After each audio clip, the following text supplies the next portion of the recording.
Entre os mistérios da Terra-média estão o que aconteceu e quem eram os Magos Azuis. A gente sabe que eles eram Istari, assim como Gandalf, Saruman e o Radagast. Só que eles foram comprar cigarro e não voltaram mais. Assim como os outros, eles também eram emissários que deveriam aconselhar os povos da Terra-média contra os males que estavam por vir. O Vala, Manwë, convocou um conselho no qual 5 desses seres angelicais foram escolhidos. O Orome, o caçador, escolheu o Alatar, o primeiro dos Magos Azuis, que decidiu por bem indicar o seu amigo para vir junto, Palando.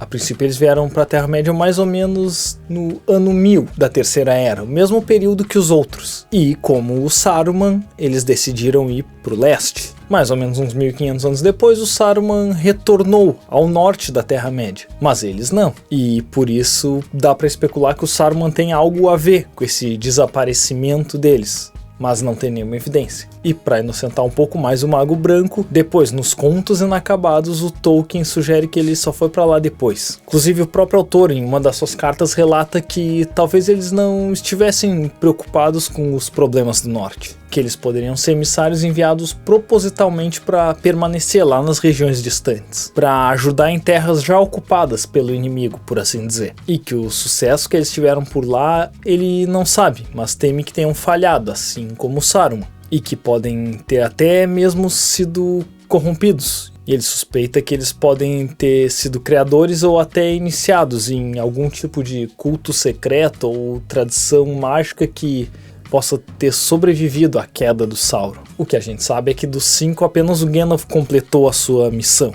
Os outros, se estavam vivos, foram condenados a permanecer na Terra-média sem os seus poderes por terem se desviado do caminho. Isso ocorreu com o Radagast, por exemplo. Já o Saruman permaneceu, mas embaixo da terra como o adubo, já que ele foi assassinado pelo seu lacaio Grima, Língua de Cobra. Só que mais tarde o Tolkien fez algumas alterações nos seus escritos originais, e o seu filho Christopher usou no Contos Inacabados. E nessas anotações eles teriam vindo antes para a Terra-média do que os outros 3, mais ou menos no ano 1600 da Segunda Era, junto com o revivido Glorfindel. Só que o Glorfindel foi para Rivendell ajudar o Elrond. E eles foram pro leste, porque não interessa a versão da história, eles parecem aficionados em ir pra lá. Talvez porque lá na direção do Mar de Rhûn fosse praia, muita gente sonha em morar na praia. Ou porque o Orome, o Vala ao qual eles eram associados, foi o responsável por trazer os elfos que despertaram lá para as terras ocidentais. Nas escritas posteriores constava que a missão deles era contornar o Sauron para ajudar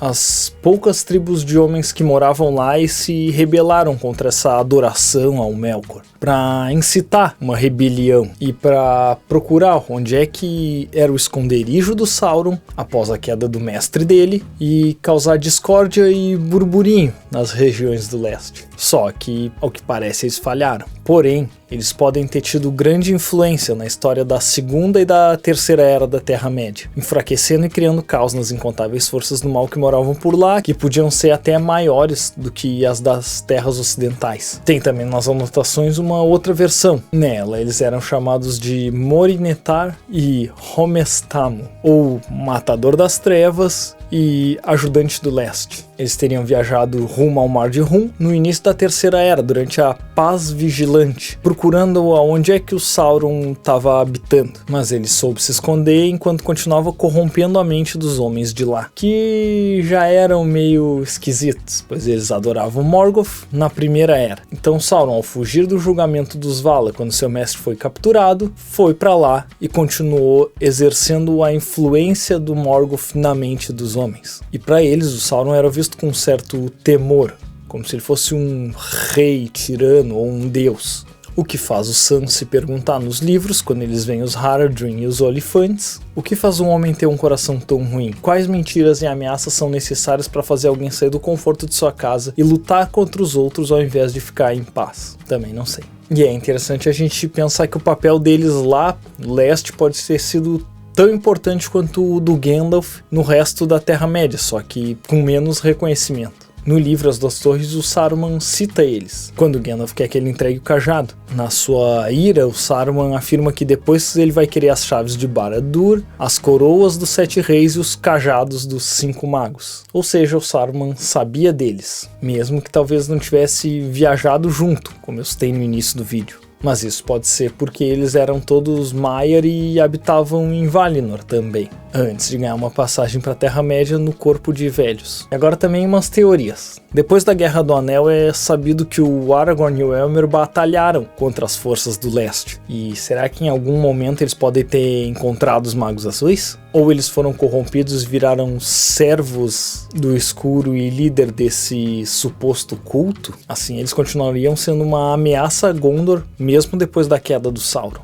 Bom, eu sigo com a teoria de que eles foram pra lá tentar encontrar o Sauron e tentar alterar as mentes sombrias dos homens de lá, mas falharam. Eles também podem ter encontrado por lá o Camul, a Sombra do Leste, o segundo em comando dos Nazgûl, apenas atrás do Rei Bruxo. Enfim, são esses mistérios que tornam os contos do Tolkien mais interessantes, porque ao deixar em aberto essas múltiplas possibilidades, a gente fica aqui discutindo. Isso enriquece a história e instiga o debate e a imaginação do que poderia ser. E como eles influenciaram indiretamente ou mesmo diretamente pro desfecho de tudo. E agora eu quero saber o que tu acha que aconteceu com eles. E deixo aqui como sugestão um vídeo sobre o Saruman sempre ter tido uma certa tendência a se voltar pro mal. E já que a gente tá falando de magos, um sobre como Radagast foi punido por ter supostamente abandonado a sua missão. E ao invés de aconselhar os povos da Terra-média, ele resolveu abraçar árvores e aplaudir o sol.